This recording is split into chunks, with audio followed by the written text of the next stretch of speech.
The giants of the past are finally awakening, ready to reclaim their place in a world that had almost forgotten their names. Witness the epic scale of our latest series, where legends return and titans rise once again. Click subscribe now and be part of the return. They had no idea I had already changed my will 6 months ago. My name is Robert. I'm 64 years old. I spent 31 years as a civil engineer, built bridges across 4 states, and raised one son on my own after his mother passed when he was 11. I gave that boy everything I had, not just money, time, presence. I coached his little league team. I drove 4 hours every weekend during his college years just to watch him play intramural basketball. When he got married, I handed him a check for $40,000 without him even asking. I did all of that because I loved him, because that's what fathers do. I never expected anything in return. That's what I always told myself. But there's a difference between not expecting something and being treated like you don't exist. It started small, the way these things always do. My son. I'll call him my son. Because that's what he is. Whatever else has happened, married his wife 3 years ago. She's a sharp woman, organized, driven, the kind of person who walks into a room and immediately starts mentally rearranging the furniture. I noticed it at the wedding, actually. The way she looked at my son's family. Not warmly. Assessingly. Like she was calculating something I couldn't quite see yet. I told myself I was being unfair. First impressions and all that. I own a home in a quiet neighborhood outside of Columbus, Ohio. 4 bedrooms, 2.5 baths. A garage I converted into a woodworking shop over the years. I bought that house in 1998. I paid it off in 2019. It's mine, every nail and floorboard of it, and I loved it the way you love something you worked 20 years to earn. When my son and his wife hit financial trouble about 18 months ago, his company downsized. She'd left her job to pursue consulting that never quite materialized. I invited them to move in. Rent-free. I told them they could stay as long as they needed to get back on their feet.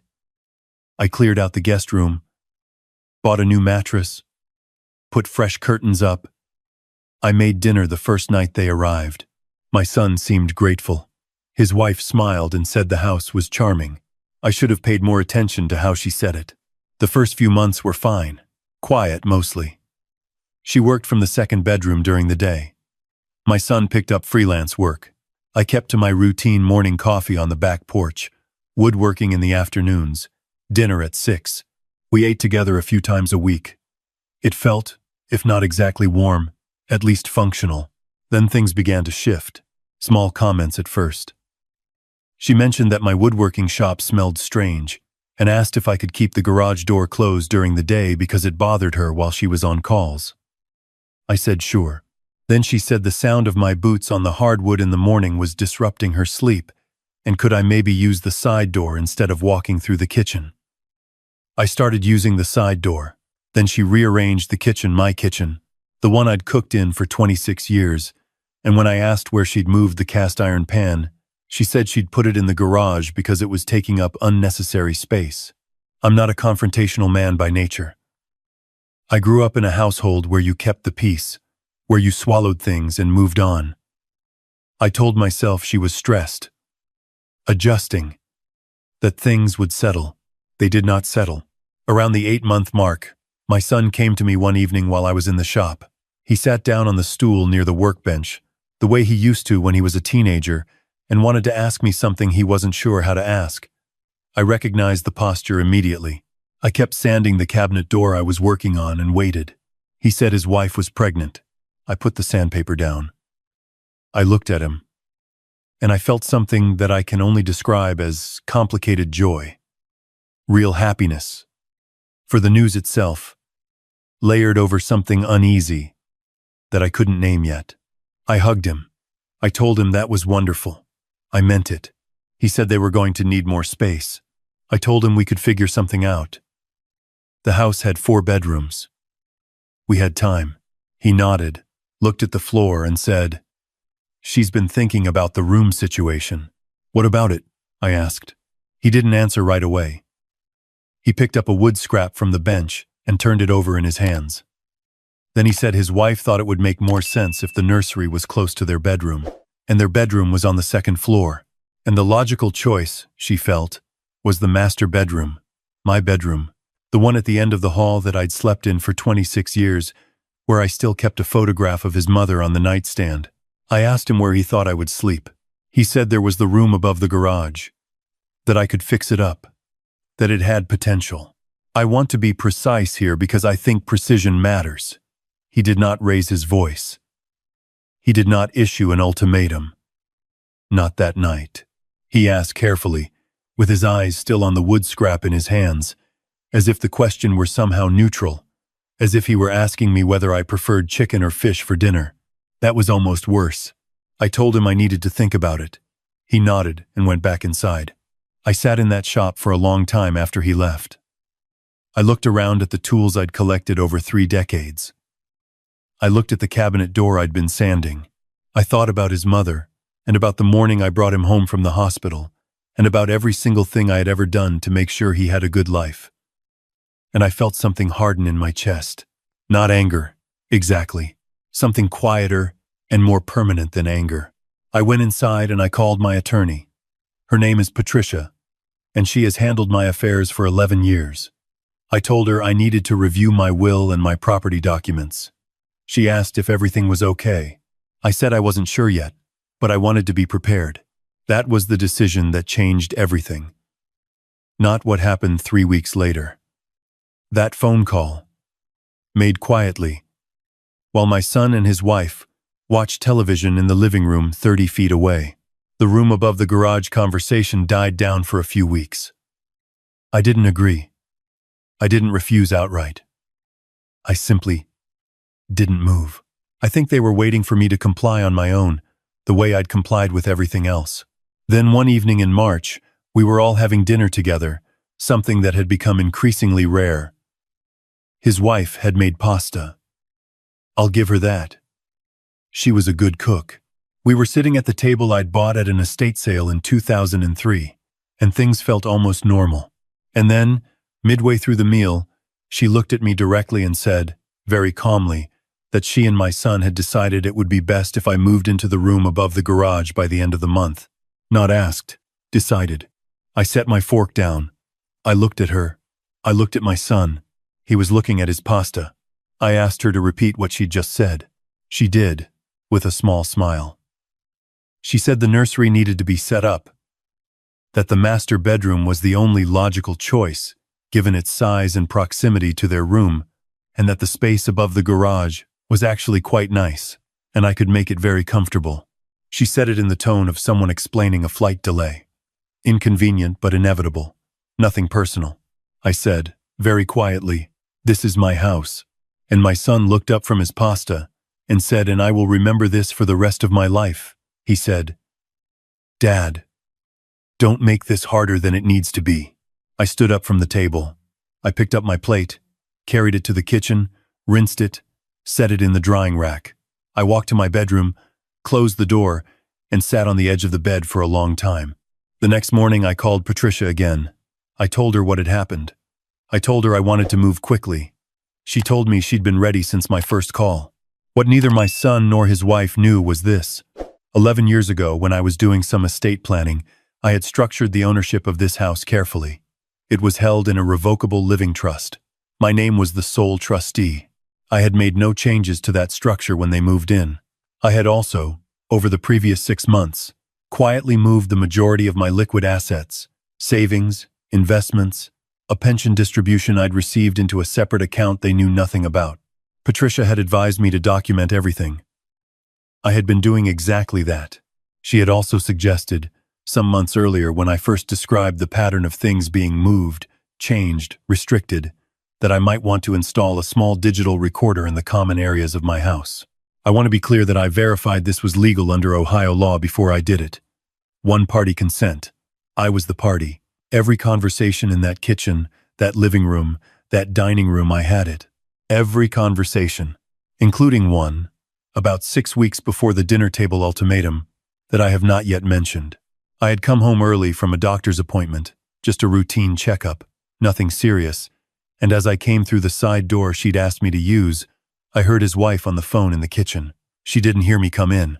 I stood in the hallway, not intending to eavesdrop, and then I heard my name, and then I heard her say, quietly but clearly, that the house was worth well over $400,000, and that once I was tucked away upstairs, it would essentially be theirs to manage. That I was getting older and these things had a way of resolving themselves. That her own mother's situation had worked out perfectly once they got her into a routine. I stood in that hallway for a long moment. Then I went back out the side door, sat in my car in the driveway, and made the third call to Patricia. 2 weeks after the dinner table conversation, I told my son and his wife that I had thought it over and decided I would not be moving above the garage. I said it at breakfast, on a Wednesday morning, as calmly as I could manage. His wife looked up from her phone. My son put down his coffee mug. She said that wasn't what they'd agreed to. I told her we had never agreed to anything. She said that this was going to become a problem, that they had a baby coming, that I was being selfish and unreasonable, and that I clearly didn't care about my grandchild's well-being. I told her I cared about my grandchild very much. Then I said I had something I thought they should both hear. I took out my phone and played the recording. I watched my son's face while he listened. I watched the color leave it slowly, the way light leaves a room when the sun goes behind a cloud. He sat, completely still. His wife started to say something twice and stopped both times. When the recording ended, the kitchen was very quiet. My son looked at his wife. She did not look back at him. He said her name.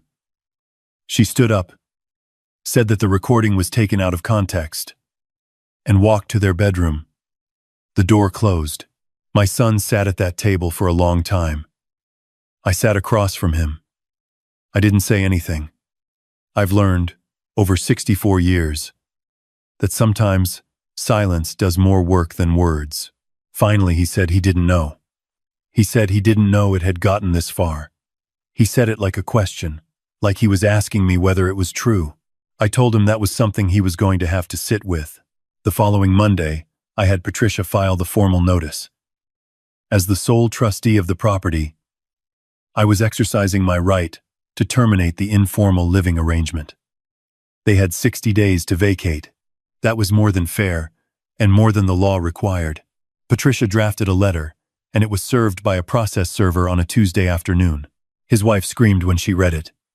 I know because I was in the woodworking shop and I could hear it through the wall. She left not 60 days later, but that same weekend. She packed several large suitcases and left in her car, and I have not seen her since.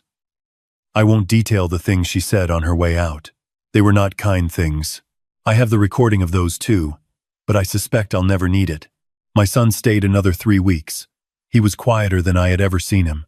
He helped me with some things around the house without being asked, fixed a gutter that had been loose since November, restacked the firewood by the garage. He didn't ask to stay permanently. He didn't argue about the notice. On his last evening before he moved to a friend's apartment, he came and stood in the doorway of the woodworking shop while I was cleaning up. He said he was sorry. He said it simply, without conditions attached, which is the only way an apology means anything. I told him I loved him, because I do. That has never changed, and it won't. I told him that love doesn't mean allowing yourself to be erased. He nodded. He stood there another moment, and then he went to bed. He's living in an apartment now. He's working a steady job he found 2 months ago. He calls me on Sundays.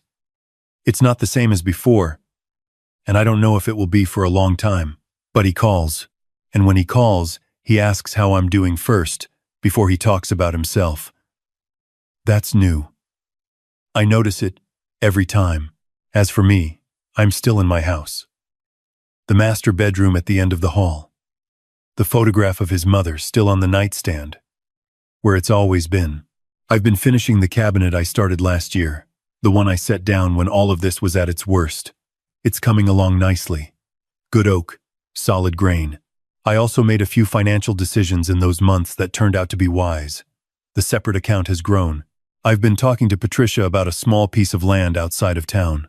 The kind of place where I could build a workshop from the ground up, the way I've always wanted to. Nothing extravagant. Just space and quiet, and the satisfaction of making something with your hands. My grandchild is due in the fall. I don't know what that relationship will look like. I hope it will be good. I hope that child grows up knowing their grandfather, sitting on this stool in this shop the way my son used to, asking questions and turning wood scraps over in their hands. I intend to be here for that, but I intend to be here as myself, not tucked away above a garage, not moved and managed and made to feel like a burden in my own home. Not erased. They had no idea I had already changed my will 6 months ago, and they had no idea that I would change it back for my son. Only for my son on the Sunday morning after he called to say he was sorry. Because that's also what fathers do. We hold the door open. We just don't let people knock it off the hinges. I'm Robert. I'm 64 years old. And for the first time in a long time, I feel like I'm standing on ground that belongs to me.